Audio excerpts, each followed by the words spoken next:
Welcome to FO Talks. With me is Saya Kiba. She's a professor at the Kobe City University of Foreign Studies. Today we're going to talk about what's happened between China and Japan. Saya, very quickly for our viewers who may not know the full story, what exactly did Japanese Prime Minister Sanae Takaichi say, and why did it provoke such a strong reaction from China?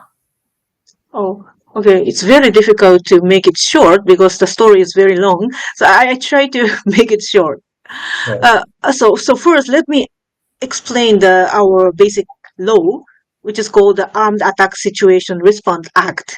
So the interpretation of that act, that law, is actually the core of the discussion between the opposition congressman and Prime Minister Takaichi on November 7 this year.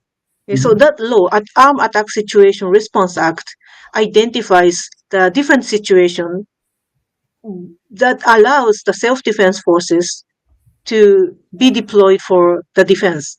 Right. So the very severe, the most severe situation is the armed attack situation, a direct armed attack against Japan. So definitely in that case, Japan can respond and then deploy the self-defense forces for the self-defense purposes.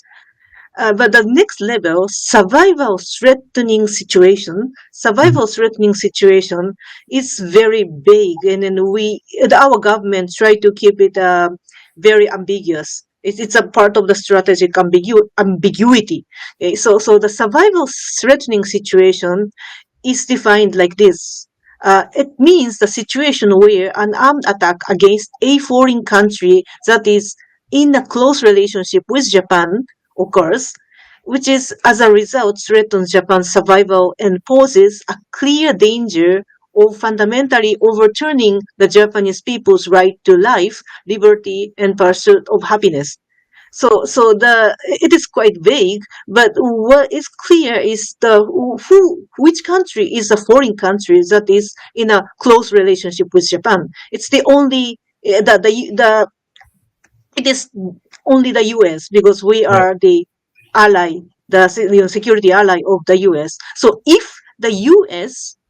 if there is an armed attack against the U.S. and as a result the Japanese citizens are also involved, then we identify that as a survival threatening situation, and we may deploy the forces for defense, for the collective defense. Okay, so the Taiwan is of course not included in such a foreign country because the basic idea is the Japanese government has recognized China as a sole government, and then we basically respect the China's one China principle. So we never deploy the forces to defend Taiwan, but if there is any case which the U.S., our ally, is involved near the Taiwan Strait, then we may exercise we may identify the situation as a survival threatening situation. That's the basic idea of the government. And then now the new Prime Minister Takaichi was questioned about that, and the opposition leader Okada, who used to be foreign minister when his party was in power, he asked her to clarify what makes what makes the survival threatening situation. And then he said that you have to be very careful because some politicians have made a series of careful statements, so you have to be very careful. And so it was like a warning in the Congress hearing. And then Takaichi came up with a very, very concrete scenario, saying that the Japan may declare the survival threatening situation. So that triggered the anger from China. Yeah. So Takaichi described a very specific scenario regarding Taiwan and offered more in-depth statement rather than any other prime ministers. And Right. then what she said was right. So she said that the Japan may support the US in case the US is attacked. So Japan may declare the survival threatening situation and support the US, right? But it's just a possibility. To explain that, so she mentioned Taiwan. She also mentioned the warship. So for Takaichi, that statement was still within her version of strategic ambiguity. However, her statement was, it it seems to disregard the legal rigor or the sensitive, careful examination of what is strategy, what is the strategic ambiguity, and what is the survival threatening situation for Japan. So it was the her statement was just too much. Right. So you're saying her statement was too much. So what can we expect from next from Japan? Do you think Takaichi's comments reflect a more assertive foreign policy posture going ahead? No, no, no. There has been no policy change. So the as the law, the act mentions the assurance of the survival threatening situation will be carefully examined by the cabinet, then we need an approval from the Congress, from our diet. So there's no policy change at all. It was just a matter of explanation. There's no change of the interpretation of such an act, and we have never identified the concrete scenario what triggers the kind of situation. Right. China's reaction has been unusually sharp. Was it Hmm. genuinely anger, or is this China's old playbook of wolf warrior diplomacy?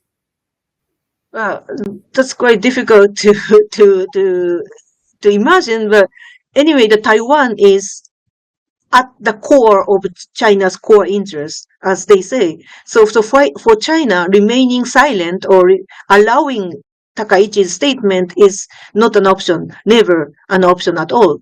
But at the same time, the China side also understand that the Japanese government has been um, respect. It's very difficult to use the word of respect or understand, etc. The China's basic one China principle. So the Japan and China normalized the relationship in 1972 by the joint communique of the Japanese government and the People's Republic of China, and then in that communique, the government of Japan recognized, they use the word recognize, the government of the People's Republic of China as the sole legal government of China. So that's the only single government of China. And then the government of Japan also no, fully understand and respect that the government of the People's Republic of China. So according to that joint communique in 1972, the government of Japan recognized the government of People's Republic of China as a sole legal government of China. So recognize is a very strong word. And and the communique also says that the government of People's Republic of China reiterates that the Taiwan is an inalienable part of the territory of the People's Republic of China. The government of Japan fully understands and respects the stand of the government of People's Republic of China, and it firmly maintains its stand under Article 8 of the Potsdam Proclamation. So something like that. So there's the different tones. So the first one is called recognize, and the second part, the Taiwan is a part of China. Is our government fully understand and respect. That sentence never changed since 1972. So actually, even though there is some misinterpretation or there's some different tones in the prime minister's statement in the congressional session, nothing changed. Nothing changed in the level of this communique, and then the Japanese government still respect the China as the single legal government of China. Right. Mm. Um, So let me just read out what China has said. Chinese Foreign Minister Wang Yi has stated that Japan Mm, had crossed the red line and that should mm, not have been touched. mm. So is Beijing seeing Takaichi as a tougher, more aggressive leader compared to her predecessors? Why is China coming out, at least in diplomatically, guns blazing at this? So the China's anger is of course triggered by the Takaichi's statement on November 7th, because as I mentioned, Taiwan is at the core of China's core interest. Okay? But even before that, or even without that, Takaichi was seen as a as an aggressive leader, so-called aggressive leader by the Chinese side. Takaichi claims to be a successor of former Prime Minister Shinzo Abe, and before she became a prime minister, she also criticized China, and then she promised, her platform is to to reform, to amend our national security strategy, and then expand our defense capabilities. So obviously, the the neighboring country, particularly China, it has been very careful, carefully watching um, Takaichi. And she also mentioned before she became a prime minister, she said that she might go to the visit and visit for the worship or the very controversial war shrine, Yasukuni Shrine, and it's again a very a sign of it's a sign of very conservative politician among the our Liberal Democrat Party. But anyway, she after she assumed the position, she decided not to visit that controversial war shrine as of Mhm. now. I think that China has been closely watching what she says and how she behaves. Yeah. Saya, let's talk about Taiwan. How are the Mhm. Taiwanese interpreting Takaichi's comments? Do you think that they see her as a strong supporter or as someone who is escalating tensions in the region? Well, the policymakers or the Taiwanese intellectuals, among their intellectuals level, they fully understand that the Japanese policy never changed, because Mm. we maintain that to respect the one China principle. So the Taiwanese intellectuals are not really surprised, right?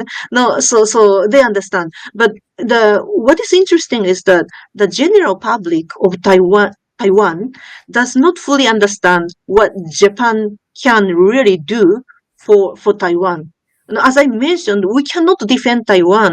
If Mm. the US is involved, probably we may consider how to defend, how to help, how to give an assistance to the US, but we never help Taiwan. Okay? We do not recognize Taiwan as a government, as a nation state, right? So there's no diplomatic relation between Japan and Taiwan.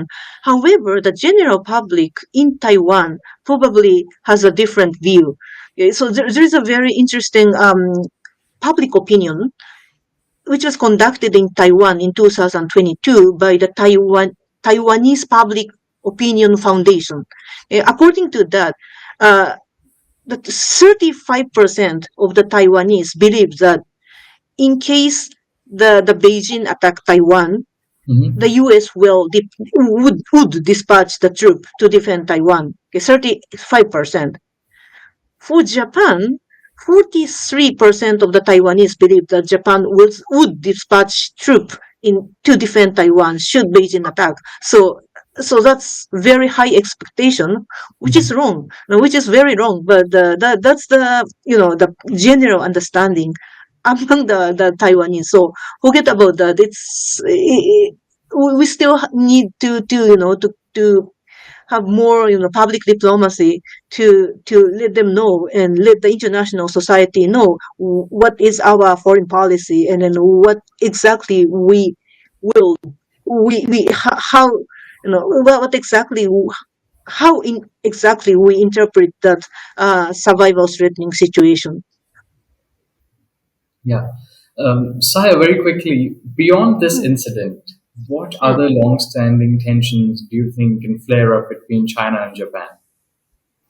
Well, it really depends what happens the next, but the Japanese government and Japanese people seriously worry or the concerns the safety of the Japanese nationals in China. Because Mm-hmm. in 2010, when the bilateral relation was also not very good, the four workers of the Japanese company in Taiwan, in China, was captured in China, and it triggered a really big problem. And also last year in 2014, a boy of the Japanese school in mainland China was killed. Well, it's nothing to do with the Chinese government, of course, but those the life threatening or the safety of the Japanese nationals in mainland China is quite sensitive issue. So if there is something like that, even though it's not life threatening, but it's just more on safety, because there are so many Japanese business person and students and many Japanese, the general public in China. So that's the main concern. And I think that the Chinese people also, worry about the like any kind of hate crimes or like safety of the Chinese business person or Chinese students in Japan. So that may be the next, flare up, but I hope that never happens. I think general public still keep very calm, and I really hope that it never triggers any hates Mhm. or which can each other. Right. Well, on that note, thank you, Saya, for speaking to Fair Observer and for sharing your insights and for explaining why there is a spat going on between China and Japan and how things can play out in the region. Thank you so much. Join the conversation at Fair Observer and subscribe to our YouTube channel.